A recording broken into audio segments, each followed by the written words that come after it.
Senhor presidente, senhoras e senhores deputados, Tribunal de Contas do Estado do Rio de Janeiro passa por um momento muito conturbado e tem sido alvo de considerações as mais desairosas, considerando o aspecto sempre ressaltado em relação às indicações políticas, especialmente indicações de membros do Poder Legislativo. Mas esta situação, pelo menos, nos possibilita estabelecer um debate sobre as indicações políticas, não apenas para os tribunais de contas de todos os estados. Nos permite um debate sobre as indicações políticas no nosso país, a começar pelo Supremo Tribunal Federal, porque temos visto o ativismo político da parte de vários ministros, inclusive comprometendo a imagem da mais alta Corte de Justiça do nosso país. Afinal de contas, como é indicado e escolhido um ministro para o Supremo Tribunal Federal? E todos que estão lá são conhecidos. Alguns lá vão permanecer por 40 anos, porque o mais antigo foi indicado no longínquo governo Sarney, aliás, de péssima memória. O decano do Supremo Tribunal Federal foi indicado pelo governo Sarney.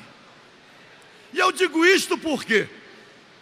Porque os ministros do Supremo, escolhidos politicamente, percorrem, e eu estive lá, gabinetes de parlamentares no Congresso Nacional para colher apoiamento para as suas indicações. E depois, o nome indicado pelo presidente da República é submetido ao crivo do Senado da República. Então, nós deveríamos então debater indicações políticas a partir do Supremo Tribunal Federal, para dizer que as indicações políticas são nefastas para o nosso país. Inclusive, sem qualquer compromisso com o interesse público ou com as repercussões, decisões importantes que alcançam interesses os mais amplos do povo brasileiro, decisões são tomadas no Supremo Tribunal Federal por 6-5, sem qualquer preocupação com o impacto e com o acolhimento da sociedade. Decisões que são tomadas e permanecem contestadas. Inclusive a última, ainda não concluída, em relação à imunidade parlamentar que tem os deputados estaduais, em igualdade de condições com os deputados federais. O Supremo Tribunal Federal, sem ter competência para tal, vem inclusive redigindo uma nova Constituição. E eu poderia citar alguns casos. O primeiro caso, o próprio impeachment da presidente Dilma. Decidiram pelo impeachment e ela continuou elegível. Senador Renan Calheiros permaneceu na presidência do Senado, mas saiu da linha sucessória. Nós temos situações as mais escabrosas. E uma delas, a prisão do senador Delcídio Amaral, que fez com que o Senado capitulasse, para depois, no caso Aécio Neves, recuperar sua prerrogativa. Porque o Supremo Tribunal Federal, ao estar convencido de que seria desautorizado pelo Senado Federal, no caso Aécio Neves, fez um acordo, antecipou a apreciação da matéria e transferiu para o Senado, que prorrogou a data de sua decisão, para que o Senado decidisse. Eu conversava hoje com a deputada Cidinha Campos e me lembrei de um presidente da Câmara, deputado Marco Maia, do PT do Rio Grande do Sul. Presidia o Supremo Tribunal Federal o ministro Joaquim Barbosa, que estava todo afoito, surfando nas pranchas que são disponibilizadas pela classe dominante, pela burguesia, surfando com a opinião pública. E o ministro Joaquim Barbosa queria decidir sobre a prisão de deputados federais, mas decidir através do voto, que certamente o voto dele seria vencido e ele estaria compondo com a opinião pública. O grande arauto da moralidade era o ministro Joaquim Barbosa. E o deputado Marco Maia, afirmando o que estabelece a Constituição da República, disse: não vão prender, porque eu não vou apresentar. A prisão de deputado só em flagrante delito de crime inafiançável. Se prender, não apresento. Vou guardar aqui na Câmara dos Deputados. E o Supremo Tribunal Federal administrou o tema até chegar ao recesso. Quando chegou o recesso, que o ministro Joaquim Barbosa poderia decidir monocraticamente, ele não decidiu prender nenhum deputado. E perdeu o prestígio moral, perdeu a autoridade. E sabe o que ele fez, presidente? Pediu para passar para a inatividade, dizendo que tinha problemas de coluna, não aguentava as sessões do Supremo. Mentira! Que agora está meio afoito aí também para sair candidato, vou concluir, a presidência da República. E o Superior Tribunal de Justiça? Como os ministros são escolhidos? E a Procuradora-Geral da República, agora em lista tríplice, mas não foi a mais votada, indicação política do presidente da República. E o Tribunal de Justiça aqui no Rio? O ministro Luiz Fux, sem nenhum pudor, fez da filha dele uma advogada conhecida como inexpressiva, desembargadora, indicação política. Então, senhor presidente, nós não podemos considerar as indicações políticas como nefastas quando partem ou do Congresso Nacional ou das Assembleias Legislativas. Então, senhor presidente, eu teço essas considerações porque aqui mesmo nesta casa, por vezes, o debate diz assim: não, os auditores do Tribunal de Contas defendem o corpo técnico, eles defendem o corpo instrutivo. Não é possível que ex-parlamentares integrem o Tribunal de Contas do Estado e não respeitem o corpo instrutivo.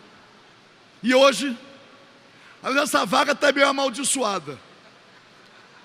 Eu espero que o indicado, que vai contar com o meu voto, seja muito feliz. Mas essa vaga está meio amaldiçoada, porque é a vaga deixada por um inescrupuloso delator. Que a delação, a figura mais abjeta que existe na sociedade é o delator. O delator se vende, o delator contempla outros interesses.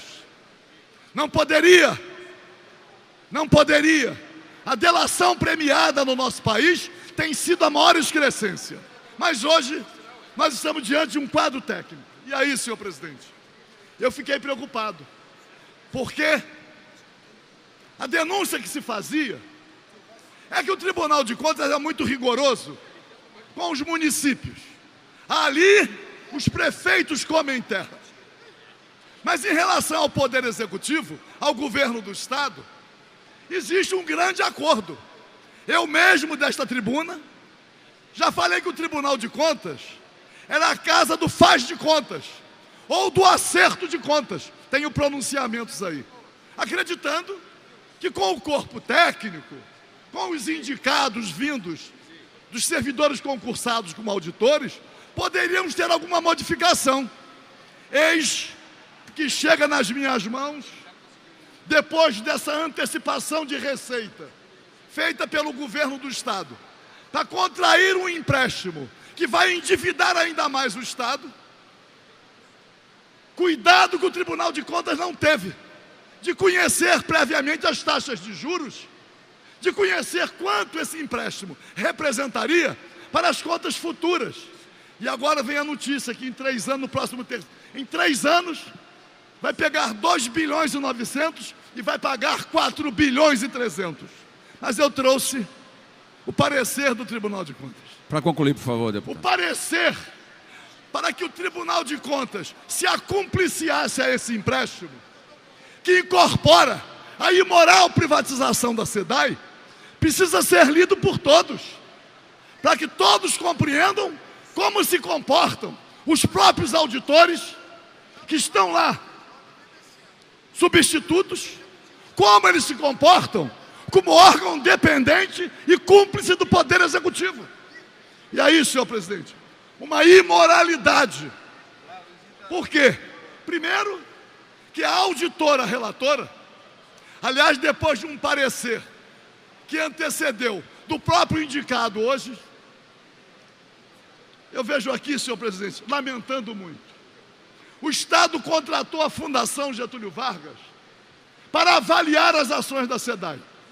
900 mil reais, não sei para quê. Fundação Getúlio Vargas avaliou em 8,02 bilhões. O governo do Estado avaliou em 7 bilhões, para pegar a metade, 50%, 3 bilhões e meio. Veio o governo federal e avaliou em 5 bilhões e 800, com base numa publicação do Diário do Comércio. Ora, para que então contratar a Fundação Getúlio Vargas? Mas aí, senhor presidente, vem aqui um dado, eu vou concluir, sabe por quê, senhor presidente? Que é muito difícil, muitos concordarem com o achincalhamento do Poder Legislativo, com a desmoralização do Poder Legislativo, fazendo coro a um discurso que faticamente não se sustenta. O que nós temos que defender é a Constituição, e não as conveniências do momento. E aí, senhor presidente, olha aqui, é duro verificar. Encaminhar minuta do contrato, uma das exigências do corpo instrutivo. O parecer da relatora discorda do corpo instrutivo e do Ministério Público Especial para compor com os interesses do governo. Nem a minuta do contrato foi conhecida com antecedência. E o pior, senhor presidente, é duro verificar e muito interessante, quando num dos itens do corpo... Por favor, deputado Paulo, com todo respeito, vamos respeitar o regimento. Era para que houvesse uma participação maior de interessados, a melhor oferta. Esta foi uma das exigências do corpo instrutivo. E aí, não foi acolhido o parecer do corpo instrutivo e houve um licitante. Como é que vai ter uma disputa e tem um licitante? Um banco que nem banco é. Diz que é um banco de investimento. Só tem escritórios, principalmente em paraísos fiscais. Mas os conselheiros do Tribunal de Contas, que hoje está composto principalmente por conselheiros substitutos do quadro funcional, concursados, construiu o caminho para que o tal de Banco Paribas, eu não sei se é Paribas ou puta que pariu, pudesse fazer um empréstimo com juros extorsivos e ainda colocando na bacia das almas, por um preço miserável, uma empresa importante como a SEDAI. E aí diz aqui, senhor presidente, eu vou usar uma expressão dura, cinicamente a relatora diz,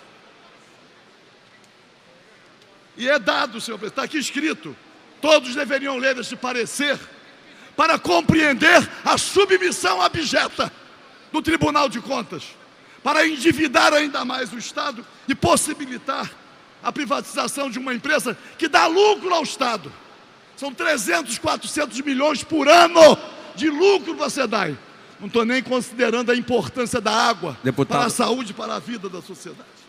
Olha o que diz aqui. Para concluir, por favor, deputado. Vou concluir, senhor presidente. Eu sei que é duro, porque os conselheiros estão aqui, e é preciso que eles ouçam, para que o Tribunal de Contas assuma a sua verdadeira independência, como órgão auxiliar do Poder Legislativo, e não capacho do Poder Executivo.